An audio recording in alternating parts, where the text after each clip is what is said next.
What you are listening to is real. The participants are not actors. They are actual litigants with a case pending in the squared circle. Both parties have agreed to dismiss their cases and have their disputes settled here in our forum, the Turnbuckle Debate.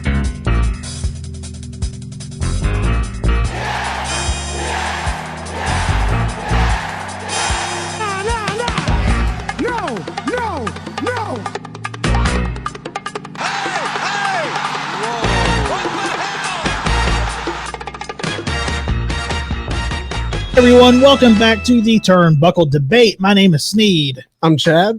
I'm Tom, the OG Fit Kid, the staple of the Turnbuckle Debate. And our guest joining us today, our brother from the Pod Foundation, Matt from the Extra Cooler Show. What's going on, man? What's up, fellas? Thanks for having me back. This is my fourth debate show. Excited to be back. Thank you. Honor as always. Cheers, fellas. Man, 4. So yeah. I know we've had you on solo. That was the first time. And then 2 with Nick, right? That's right. So I went back. I took a look. 48 was solo. And we talked about if Roman was overrated. 66 was with Nick. It was the best HBK era. And then 90 was what happens if Brett re-signs in 1997 and does not go to WCW. So it's been since episode 90, but cheers. Happy to be Shawn back. Michaels. That Shawn Michaels good one. He was a fun one. Man. Yeah, that was a fun one. That's one that stuck out to me. But this is a first that I actually am crossing paths with Tom. Nice on a to debate meet you, show. Matt. Yeah, nice Is to meet you again. Is this the first time you've been on with Tom? Yes. We've done a bunch of other stuff together, but we've never because usually you guys do it on Thursday because the Nick schedule is not available on Wednesday. Yep. Yeah. I'm a Sessions alum multiple time, but and hopefully, and sounds like again soon, I think. But yeah, episode coming out. That's fun, man. Discussion. I feel like we're all just kind of a part of a big incestuous family. Like people are just popping in each other's shows, and it's fun. Yep. Certainly the case. What do you guys got going on at the Extra Cooler Show? You guys have been crushing it. I loved taking it back a couple months. I loved the Trilogy of Terror with Ultimate Warrior. That I was big on that. I loved you guys breaking down Bash at the Beach and SummerSlam back in the summer. You have anything else exciting in store for us? Well, it's Rumble season, but first, next week we will be releasing the very first Raw episode. Will be what we review because we're coming up on that anniversary, believe it or not. And then it's Rumble season. We're getting right into it. I think we've picked a Royal Rumble. It's a little outside of our normal eras, so it'll be fun, interesting, and ties to MSG. I guess that's giving it away. Yeah, that's fun, man. That's a good one too. But yeah, we actually just sat down and planned out pretty much Q1. So excited for the future of Extra Cooler, that's for sure. That's awesome, man. Yeah, you guys are crushing it.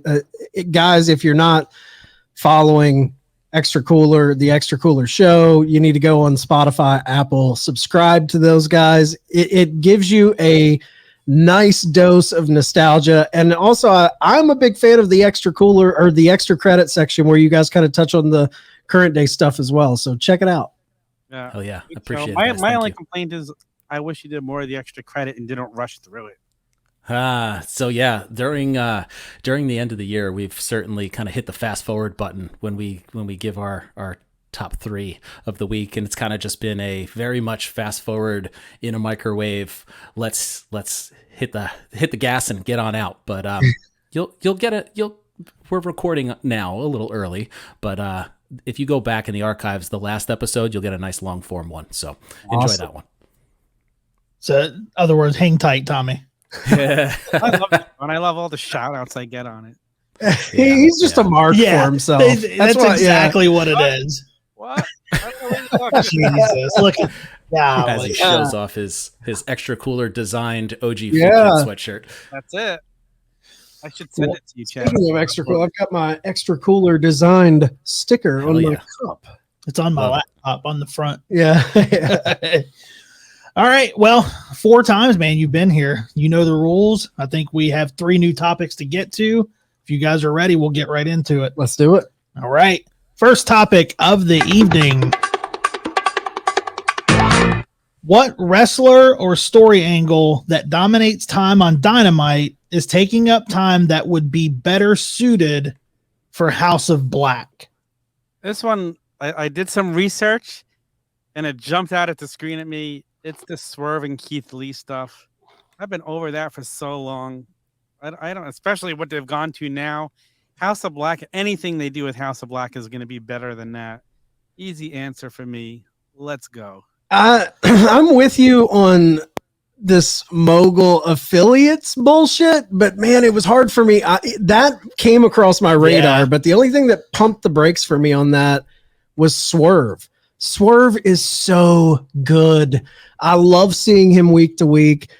I honestly think that guy could be a future main event guy in Dynamite, especially within Dynamite. He's, a little undersized in the world of giants in WWE, but with the charisma the guy has and kind of that funky style of wrestling, I love Swerve. I think he's a great heel too. I think he's kind of in his sweet spot.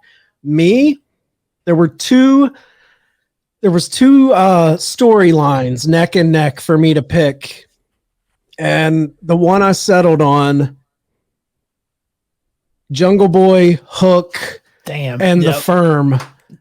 Get him out of there. I like Jungle Boy. I don't mind the Firm, but get House of Black over that. Come on. Yeah. See, and that was I went with that as well, and it was hard for me because what I went back and looked at was what Hook had done. So it was a series of squash matches that he had on there. And then it was at that point, it was kind of easy. I was like, well, squash matches, it's Hook, get him out of there. That's more something that's suited for Rampage. And then I was like, well, then the Jungle Boy thing came in, then the Big Bill thing. And I was like, well, maybe. But then I started thinking the FTW title, Hook, and all of this is prime real estate for Rampage. I think that is exactly where that needs to land. And like you said, come on, man, it's House of Black. Yeah, and the big thing with the whole Jungle Boy thing, he has been hurt so bad. We're talking about somebody in 2021. He was on a rise. Now, I don't want to take anything away from that Luchasaurus cage match that he had. I love that match. I think it's one of the better cage matches of the last 5 years. But that Christian storyline was so botched. Like when it very first happened and Christian was cutting those promos, it had me. And the way they bounced Luchasaurus heel, babyface back to heel, it lost me and it never gained me, got me back. So yeah, get Jungle Boy, the Firm, get him out of there. Give me House of Black. Yep. I agree with you there too. But the other thing, going back to Swerve real quick, was how long and drawn out that whole thing with him and Keith Lee were for breaking them up. It just felt so unnecessarily long. Yeah, they could have wrapped that up a little quicker. I agree. So you both have right answers, and I think that the Jungle Boy thing for me is ultimately the right answer here. But I need to build up my AEW cred before I tear it down in a couple seconds. So for me, before I even do that, I need to commend you both, because anything that comes to Alistair, whoa, how about that? Anything that comes to House of Black will be because of the two bad Chads leading the way. You've got your pitchforks and torches in hand on the flagship. Chad, your passion last week on the debate was incredible, talking about them as well. I love hearing that come through from all of you guys. But my answer here needs the drop from Raw Down of hot takes. Get your hot takes here. It's the best of 7. That's what you replace this with. Wow. It's the best of 7. Oh, all right. That's time coming in hot. You've had 6 matches thus far. It's dated all the way back to November 19th. To build me up a little bit more, Tom and I were sitting next to each other in the arena in Newark for the very first match of this best of 7. They have spent 96 minutes and 45 seconds of television time on these 6 matches, and now you're going to add another one. That's inevitably going to go. The shortest one was match 5 at 13:41. So now you're putting over 100 minutes, potentially even getting close to a full 2-hour block of time just dedicated to a best of 7. Don't get me wrong. The match number 6 was incredible. It made my top 10 best matches of 2022. It was ranked number 8, but you'll hear that on the Turnbuckle Tavern feed later. But for me, I can watch these guys go at it every single time. I'm not mad that it's on my television, but it's 2 full hours. It's an entire Dynamite that you are dedicating to this matchup. And for me, you can spare some time from that and give it to building House of Black. Honestly, Tom and I were expecting House of Black to show up after the match at Full Gear. And I'm pretty sure that, Chad, you said the same thing on the flagship. But I fully expect to see them show up at the end of match 7 and start their feud with I'm leery, man, because I don't know. That's why I didn't remove, because one, I am enjoying the matches. I'm a sucker for the best of 7. Back to WCW 98 with Booker T and Benoit killing it. I mean, the best of 7, I think, is something that's rarely used, but if it hits right, it's one of those things that you can look back on in history and be like, man, remember when they did those 7 matches? The only thing that kind of taints it a little bit is Lucha Brothers and Bucks have had so many matches prior to this even starting. I'm wearing thin on, I want to see the Bucks work with other guys. Yeah. But their cage match last year was match of the year, in my opinion. Exactly. And honestly, they are holding this entire division hostage, and they ran out the trios titles. Sure, you had the brawl out, you had all those things that happened and really impacted things outside of just the in-ring material, but now you have the perfect trio. And I know I lean with you guys talking like you'd rather see them tag titles and Malachi go after the big gold. Like, I'd rather see that too, but at the end of the day, they're holding this division hostage, and they're not allowing any other trios to come in and be a player in any way, shape, or form. And it feels like House of Black could be one of those being held back by that. Yeah, and I think they're doing that because they don't. I think this is the division right now.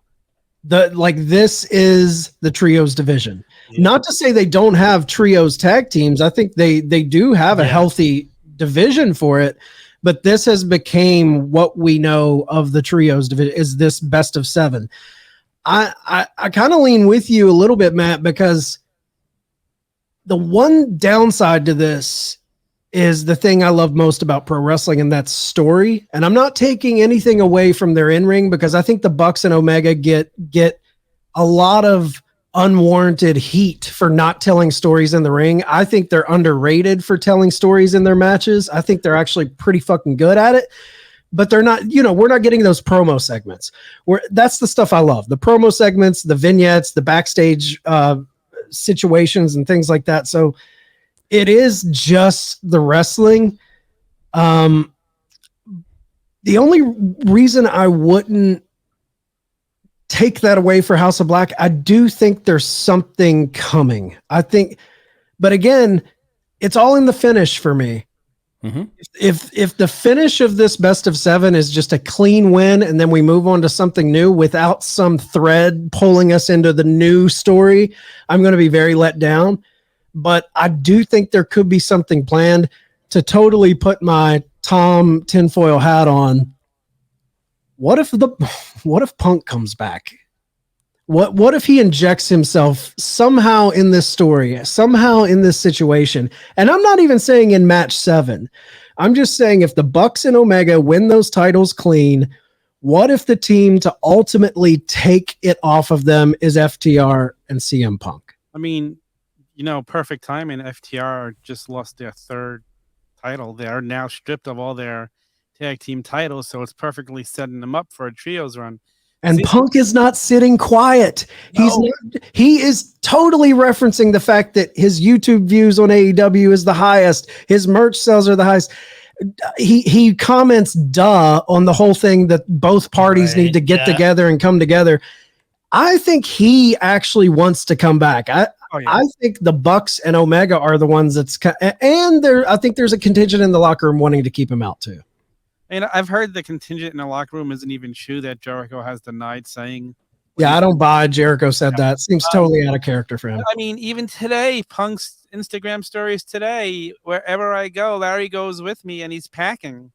It's like he's playing with us now. And it's every Wednesday. He's not doing this on a Saturday, on a Monday. It's Wednesdays when he does this shit. We're being played with now. They're tugging at our heartstrings, like teasing that big story that we're hoping to happen. Which, by the way, Matt, I'm gonna call you out right now. He Here we go. He said Here we go. out in a text the other day, I really don't think CM Punk coming back could be that transcendent story that you guys think it could be. I don't think that they have the ability to pull this off, and it's not Punk. I think it's more about the Bucks and Kenny. But what Kenny just did at Wrestle Kingdom, and watching that match and being reminded of what Kenny Omega really is. Can we get that Kenny Omega in the US, please? Like, can we get him in AEW? Because that was a different man. That was a man from years ago that we haven't seen in a long, long time. And my reasoning for sending you that text was, I don't believe that the Bucks can pull off a transcendent. Transcendent is a heavy, heavy word here. Mm-hmm. And I don't think they have the ability to pull it off.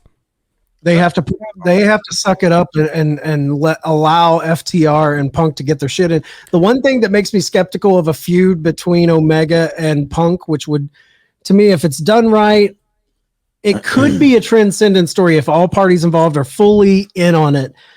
But I'm skeptical that Punk's body could withstand Kenny Omega in a match. The guy has proven to be pretty brittle in his run in AEW. Yeah. And I don't know if you see the way Omega works, but dude lays his shit in.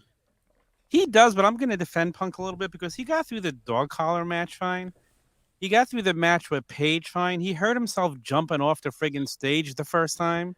So the really only in-ring injury was with Mox. So, but Kenny's style is totally different from the MJF dog collar. The all out match. Him and Mox had a damn physical match with. Sure. Again, Mox is the closest thing to it. Absolutely. He hurt his tricep also though. So I don't know how I can defend that, but he did finish the match with the, like right away. You see him doing push-ups on the outside, testing it out to see like, oh no, how bad is this? But and let's cut the guy. I mean, I know a lot of people have heat with Punk. A lot of people don't like him. I was saying fire the guy. You know, this has been an emotional roller coaster for me. 1 minute I'm like, I want him here. 1 minute I'm like, get rid of this asshole. But give him credit. I think people think after 7 years away, you're just going to bounce right back into ring shape after a couple months. Dude, he was wrestling there a year?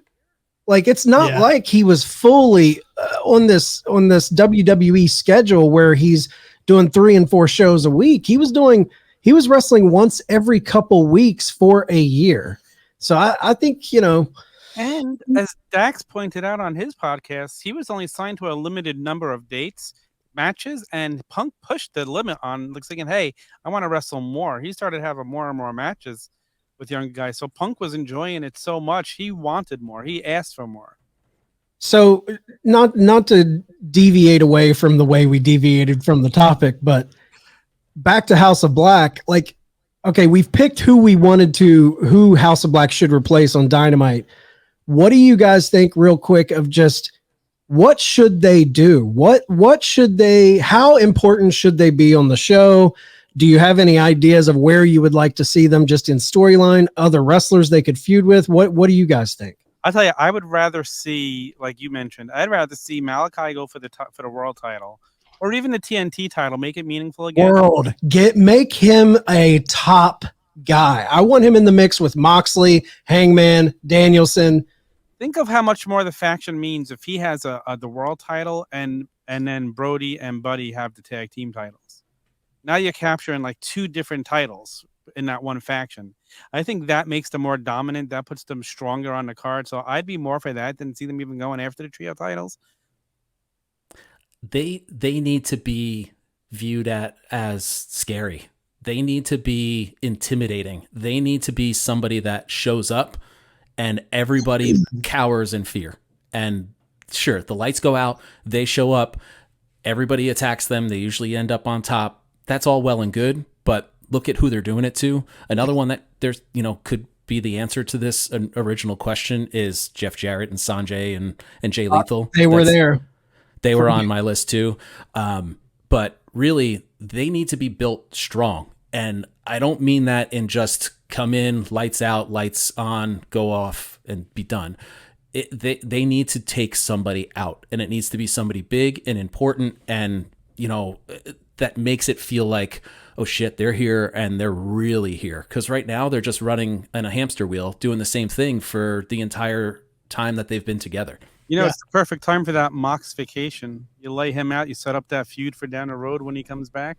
They need to course correct to the philosophy they had with Malachi upon his entry in the company. He took out Cody and Arn Anderson when he came. Mm-hmm. Instantly, you were like, okay, this guy's a player. Like instantly. There needs to be something like that with all three of them. And I agree, Matt. They need to be scary. They need to be a force. My big thing, and I know this was a short-lived angle, and hindsight, some of it was good, some of it was bad. But for me, at the age I was at, the Ministry of Darkness, that version of Taker, always that satanic quality to him.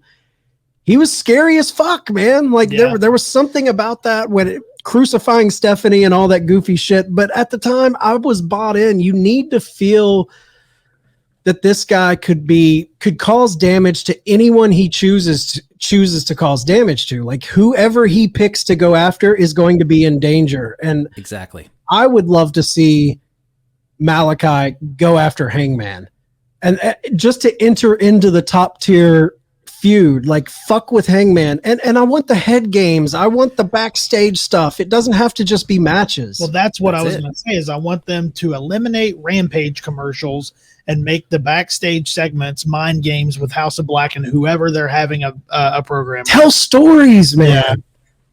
You know what? Matt wants them to stuff someone into a coffin and have to do like CPR. Sign me up. I'd be there.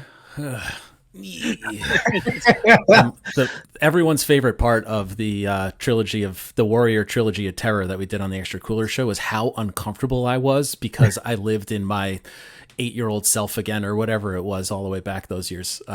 And Tom doesn't let me live it down. No, that was a scary moment. I remember you said it on one of the episodes, and it was so true because I thought the same thing. When I was a kid, I didn't know that they were just rerunning that thing. I thought it was happening over and over, and I'm like, I'm glad I'm not alone. The guys on our show beat me up bad because like, hey, we're talking about last week's episode. I guess Matt thinks it's happening all over again. It's like, come on. All right. Does anybody have any final thoughts before we move on to our next topic? Just book House of Black big, man. Like, just book them big, Tony Khan, please. All right. So our next topic of the evening is the presence of an on-screen authority figure beneficial to the overall product? Now, Matt, this is the question that you brought to the table, so I'll defer to you to go first.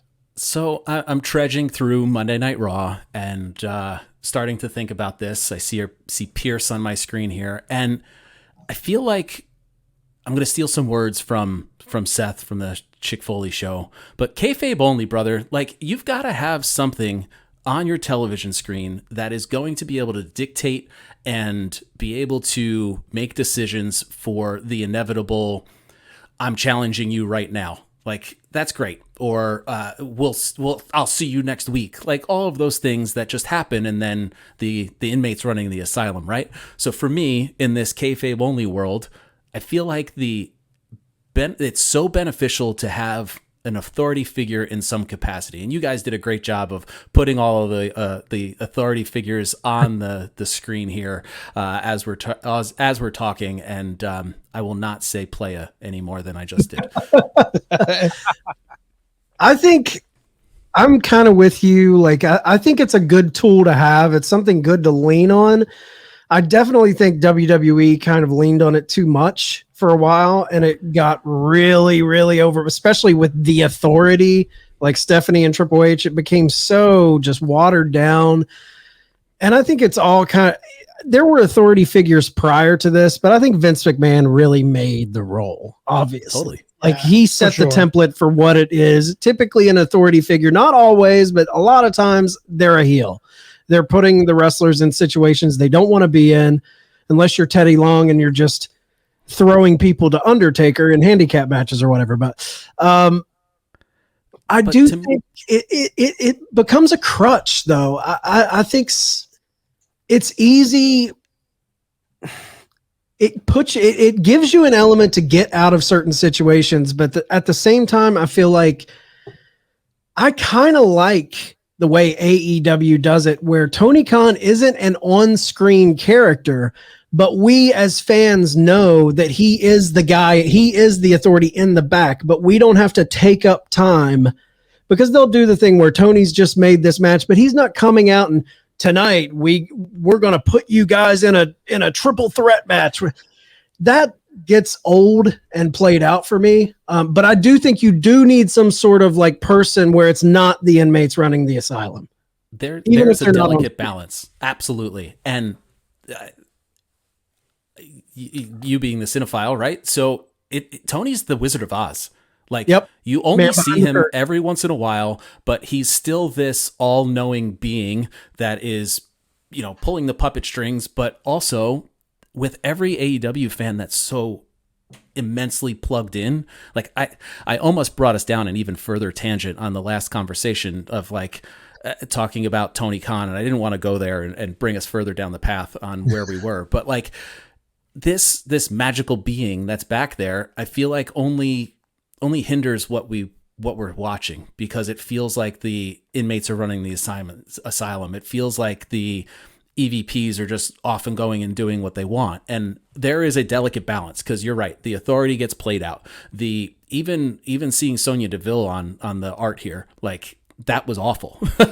But there are situations where you need that on-screen person. The Bobby Lashley thing they just pulled off, and the you're fired thing. Sure, they haven't really paid it off yet, but they're giving you things in the background of WWE, of like the Hurt Business coming back together. And you see MVP chasing down Adam Pearce and being able to have those things in the background, which is honestly my favorite thing of the Triple H era at this point, is the little subtleties that are happening in the background of shots, and the subtleties that you got to pay attention to, and it pays you back for paying attention. But for me, that's one piece that I feel like I enjoy, and there is that delicate balance. I'll give you that much. So I think Regal did it. The way they used Regal in NXT, I thought was very. But I bringing it back to AEW, if they would have an authority figure, you can't have Tony Khan on screen. No one wants to see that. And I think he knows that. Like, he only comes out to announce, I bought ROH, which is like, okay, I like that. You're coming out. It's an important announcement. But I don't want to see him on my screen. But Regal, I love the way they used Regal in the black and gold era of NXT. I thought it was perfect. I think you need an authority figure. I think you need one. I think you need to establish an authority figure, but then I think you need to only bring them out when it's absolutely necessary. You need to know that there is one, but only when it's necessary. Like Jack Tunney, baby. Jack Tunney. I don't need to see you every week, and I don't need to see you in multiple angles every week. It gets to be overkill at that point. But if you know, I feel like you're stealing time from the talent when you're putting them. And I know, well, they're talent. Nah, I mean, they're not in the ring, so I don't care to see them on multiple segments. Yeah, like if there's a big enough story that it needs to have an authority figure interject themselves into it, fine. I think that's needed. But if it's just to come out and say, okay, well, you called him out, I'm making the match. We don't need that. Sure. I agree. And here's the thing, WWE, since Triple H has taken over, I think twice, we all know he's in charge. Everybody knows that. It's no secret. And twice he's actually come out. Once was to threaten to cancel a match. Was it, who got into the brawl? Was it Bobby Lashley and Brock? And he said he was going to cancel the match if they didn't stop. And then the other time he came out on SmackDown where he was talking to Rey Mysterio about getting him, how we got him traded over there. Why not just have Triple H come out when necessary? He doesn't have to involve himself in stories, but just enough to help make a moment feel bigger that he's actually coming out there and doing it. It doesn't need to be a story. It could just be like he's coming out because it's a big moment, and this needs for the authority guy to come out. We know he's the guy who's booking everything, so it makes more sense for it to naturally be him, doesn't it? I mean, that's the way I look at it. I think it's also an incredible storytelling device. If you have someone that we all know is the authority figure, but we never see them, like Triple H right now. We don't see him, but we know he's in charge. Tony Khan, we rarely ever see him, but we know he's in charge. Case in point, when they come out, it makes it seem like shit is really important. Right. And I go back before everything shit hit the fan at the post-fight scrum, when Tony Khan's answering machine message played asking MJF to come back before the devil revealed himself. That was such a nice storytelling touch because you never hear from Tony that much. So to hear him, this personal call that we're not supposed to hear, we hear Tony's voice saying that, it instantly brought me into that fuck you, you fucking Mark promo. You're blurring the lines of reality. We all know it's a part of the show, but the closer you can make me kind of buy in and make me feel like I'm witnessing something that I shouldn't, like, ooh, shit, this is personal. This is serious. Tony's involved or Triple H is involved. Those moments elevate a story. Like if you had Triple H come out to stop something, if Lesnar or Reigns is doing something completely heinous, and Triple H has to come out and get involved and issue a punishment, I think then it's like, holy shit, this is serious because he's never on screen and here he is. I think that's stuff that they need to do more, not more where to water it down, but I do think that's a good storytelling device to bring in those kind of the guys that we know are really in charge, but we never see. I think that's a wise move.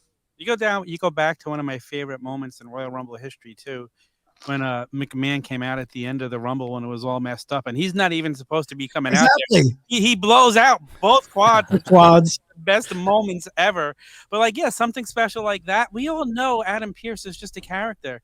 It means nothing. He has no power. Right, so and we all know he has no power. You hear, Corey Graves say, Triple H has just sanctioned this match for tonight. It means more. And only let him, like you said, make that appearance every couple of months when it's meaningful. It just means so much more to me. I say let's go with that. Kayfabe only, brother. yeah, it's true. But I remember there was a backstage segment early in Dynamite. I can't remember what it was, but things got heated. They were in the gorilla position area, and someone kind of went at Tony Khan. And it was the first time we had ever seen him on screen. And it's just this guy sitting at the monitors. It was a Daly's place. It was a Daly's place. He's behind the monitors, and it was just one of those moments like, holy fucking shit, Tony Khan's on it, because you never seen him. It felt real. I wish they would play with stuff more. And I know kayfabe, but it's so hard for me to buy in. I know younger fans, it doesn't matter, but for me, it's hard to buy in that like Adam Pearce has any fucking stroke at all. He has zero stroke, but if Triple H is doling it out, I'm buying it. It's just, let's go back to MJF. His version of the pipe bomb on Tony Khan meant something because it was the owner of the company. If a guy in WWE comes out and drops a promo on Adam Pearce, who cares? It's scripted. Right. That's a good point. So I do agree that the way that the MJF uses Tony is great. You bringing up the phone call, the voicemail is it's making me backpedal on kind of on my stance here a little bit. And you have a beautiful way of always doing that. But for me, there's just so much benefit to it, and I'm not looking for it to be every single second of every single match. And we just went through the Malachi and the House of Black taking things away from underutilized talent, but in the same breath, it's that fine line and being able to use it and being able to use it well, and then also knowing that at the end of the day, Pierce has to respond to Triple H or go into Triple H. You all know that, but I guess it's me yearning back for Jack Tunney, right? So maybe that's just it. So that commissioner role as opposed to the owner role. But real quick with Tony Khan, there's no way you can put him on television. Not just because of how we've gone through another debate I was on, was who's more cringe? Is it Tony or was it Vince? And this was at the peak of Vince's problems. But regardless of that, he's not believable as being as an intimidating person. And just from the stature and having somebody as huge as insert wrestler here going up against Tony in the back in gorilla or the go position, like there's no way that you're gonna, have that standoff where Vince or Triple H or even Regal can get in the other guy's face and make it feel like, okay, he's not gonna get pushed around. Now, I'm 100%. One thing you said, Matt, that is so true. And me and Seed bitch about this every week on the flagship.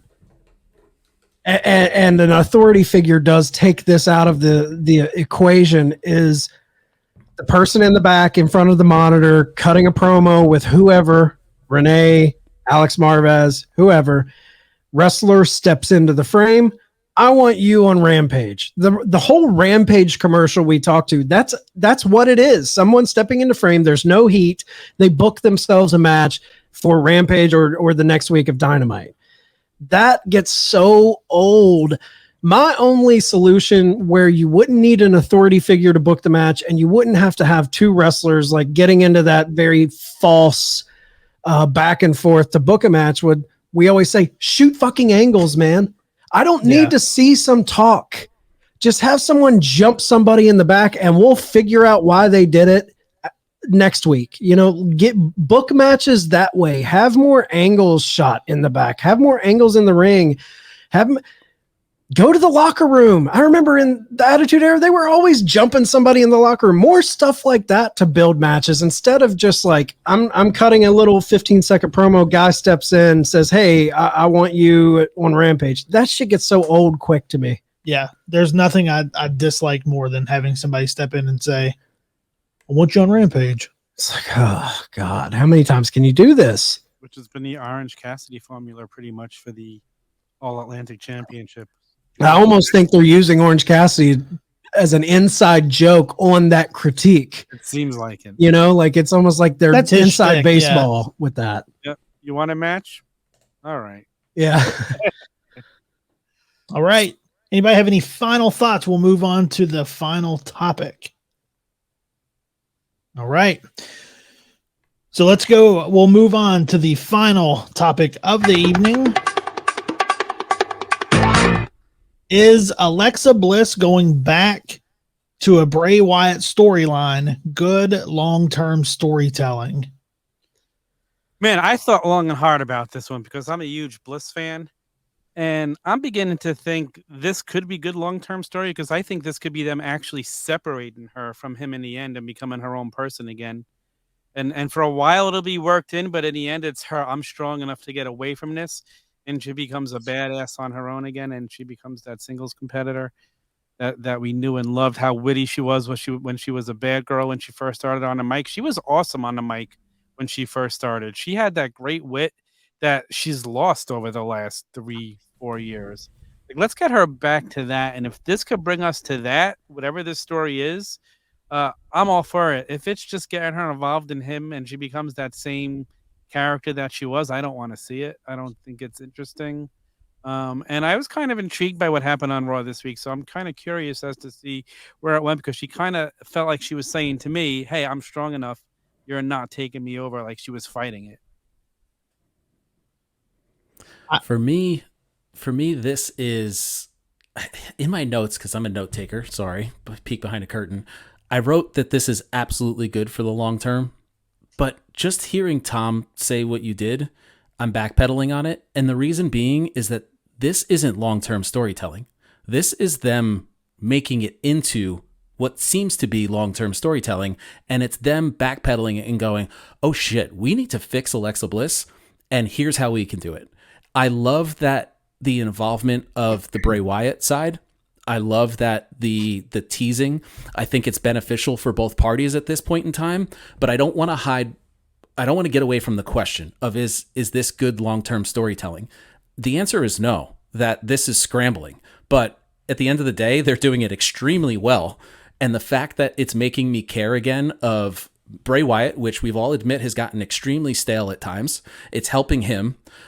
Bliss absolutely floundered between WrestleMania when Bray left and now. They had that awful therapy segment, which I would love to never have to trudge through again.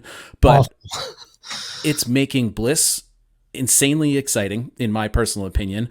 Seeing her react the way that she needs to be in movies, man. Like, this is just beyond her wrestling chops. Like, she is an actual actress, it feels like, when you're out there, and it makes it believable, and it suspends your disbelief, right? That's the most important part of watching wrestling, especially on the WWE side, because it doesn't happen as often. But I wrote down the quote that, Tom, you were kind of talking about, but Byron Saxton is in the back and trying to chase down a bloodied Alexa Bliss. She's pacing in the hallway. Looks like you lost control out there. She says, lost control? No, I gained control over Bianca's headspace, and now she knows the only threat is only me, and that Raw Women's Championship actually belongs to me. They're creating gold out of a hunk of shit because that's really where she was coming into all this. Yeah, you use the word scrambling, and that's a better word, I think, than what I was going to use, because mine was lazy. But I just feel like this is lazy storytelling, just because I don't feel like we're even at a place with Bray to add her back into the mix that he's even a good enough story for her. Like, why does Bray have to come in to make her into the monster that she is? Because why can't she just turn herself into that? Why do we need to put her back with him? It feels, I agree. It does. Bringing her into Bray's universe right now, when we haven't got our footing with what's going on in it, it does feel like you're muddying up something, and you're adding another element that probably would have worked better when it's a little clearer for Bray. But I will say, I think it's 100% not good storytelling. I agree with you guys. But I have to give kudos to Triple H, because what it is, it's tying up loose ends. I feel like they're trying to tie up loose ends that Vince just let kind of squander and go by the wayside. We never got closure on Alexa Bliss. I'm a huge Alexa Bliss fan. I saw something in her when she was managing Blake and Murphy in NXT. She had something about her. She had a charisma to her. She's always been killer on the mic. You could tell that's why when she had, what was the segment she had, like the Flair for the Gold Piper's Pit thing she was doing? Some coffee thing, right? I don't remember exactly. I can see why she had that, because they see someone, man, she's got skill on the mic. Let's give her a talk segment. But I do think they're handling it pretty nicely. If this is just tying up a loose end to get her into something bigger, I'm all for it. My hope is that this Bray thing becomes bigger than it is, because it's kind of fell off for me. I thought the rush up to, the White Rabbit, his return, all of that, phenomenal. We all love that. But I feel like they haven't stuck the landing. I know it's still playing out, but it's kind of wavered for me. I haven't really sunk my teeth into it. But if all of this is a bigger story coming, and we're building Alexa Bliss through this story to be a actual credible threat to Bianca Belair, I'm all for it, because right now I don't see anyone on Bianca Belair's level. And as far as charisma, mic to mic, I think Alexa does have the ability in a character form to go back and forth with Bianca. And I think Bianca needs that person to step up and be a credible opponent. So if that comes from all of this kind of muddied bullshit with Bray and her going back, please God, leave the doll away. Don't bring that doll back. I don't want to see that shit. But if it all gets to helping Bianca Belair have a credible feud, I'm all for it.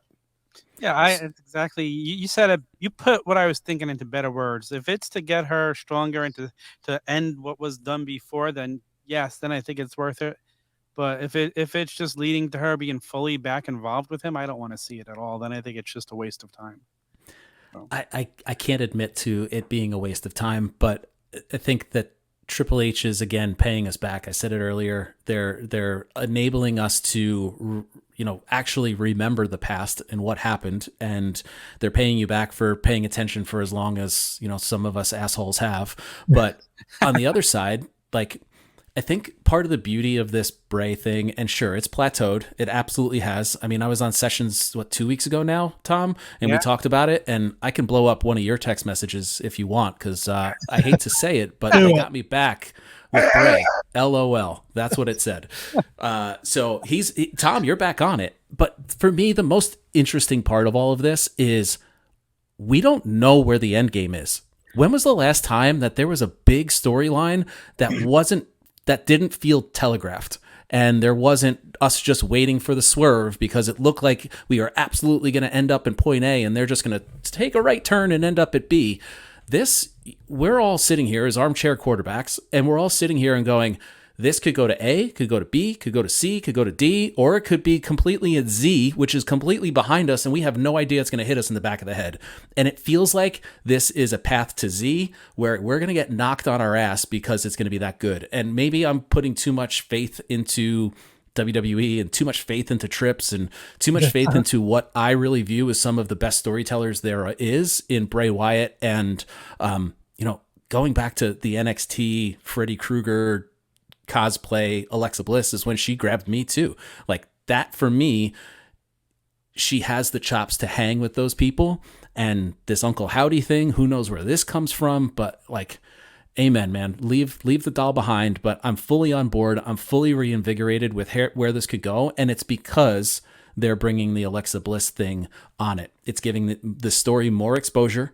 It's on Raw and it's on SmackDown. And they haven't even come together in any capacity. Like they haven't been in the same space on the same camera at the same time.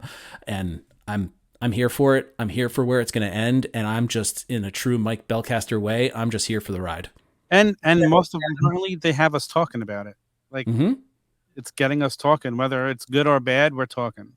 No, and that's a great point about how often do you not know where a story is going. And, a lot of times we say it on the flagship, predictability is a good thing in wrestling sometimes. And I full-heartedly believe that. Like most of the time, you know where something's going, but deservedly so, that's where it should go. But the only thing better than predictability being a good thing is something that you have no idea where it's going and it lands. And that is the only thing I am a jaded WWE fan, and I'm especially jaded with Bray because Bray brought me back into wrestling.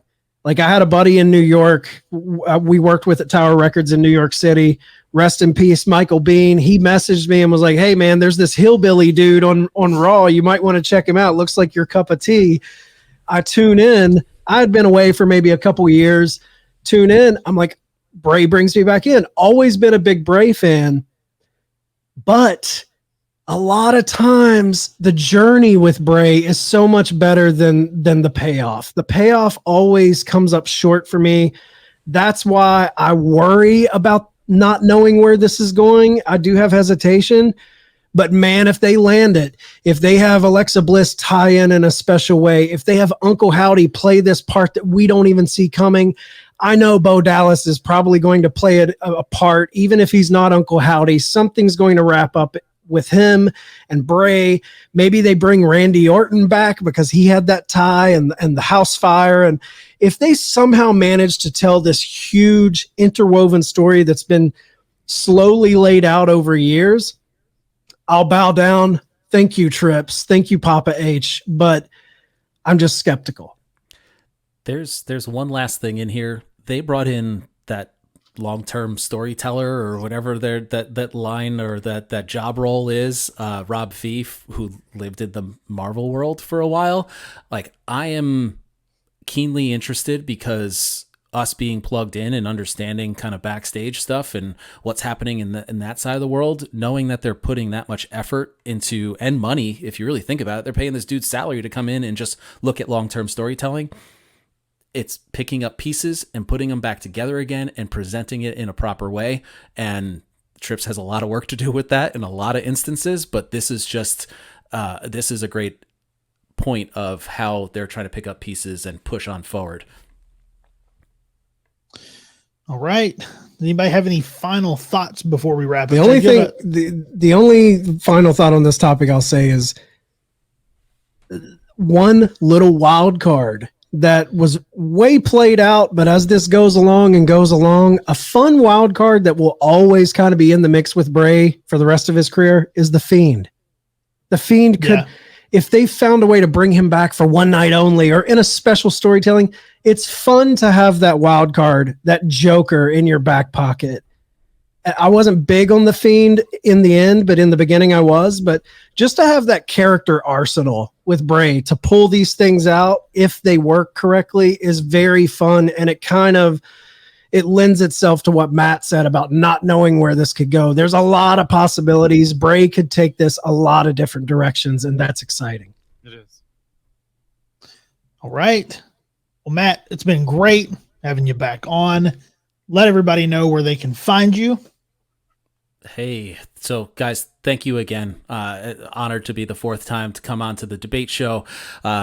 Please go check us out, The Extra Cooler Show. You can find us at Extra Cooler on Instagram, The Extra Cooler Show on Twitter, and check us out every Thursday where we drop a new episode. This week, you just heard me spew on about the top 5, the Extra Cooler top 5, and then next week we will be covering the very first episode of Raw, which has a lot of Bobby Heenan shenanigans coming from Hammerstein. So, cheers, guys! Thank you again, and cheers. Real quick, I have a round robin question before we get out of here. I don't know if you all saw SmackDown this past week, but here's my question for you guys. Yes or no, Roman Reigns, Kevin Owens' eye, was it a receipt for the smack to the ear or not? Oh, I'm sure. Yes. Yeah. That's old school wrestling 101, man. He comes from a family that the receipts live large in that family. I feel like it's 100% a receipt. I love it. I absolutely love it. I think so too. And KO, I think KO's a guy that gets it. I feel like he knew when he popped him really hard in that ear. It's like, I got one coming to me. And I don't think he took it personal. And they shook hands and it was all done afterwards. That's what I love about it. Those little behind the scenes things are what make this business fascinating to me as an adult fan. I love the little intricacies, the rules, the honor system, the code. I love all of that shit. I agree. All right. Well, that is going to wrap us up for this edition of the Turnbuckle Debate. Make sure you guys are following theturnbuckletavern.com for all your tavern needs. Tom, it's your moment to shine, bud. Get your shit in. DOG Fit Kid, Twitter and Instagram every Tuesdays, and check out the Tavern's top 10 list.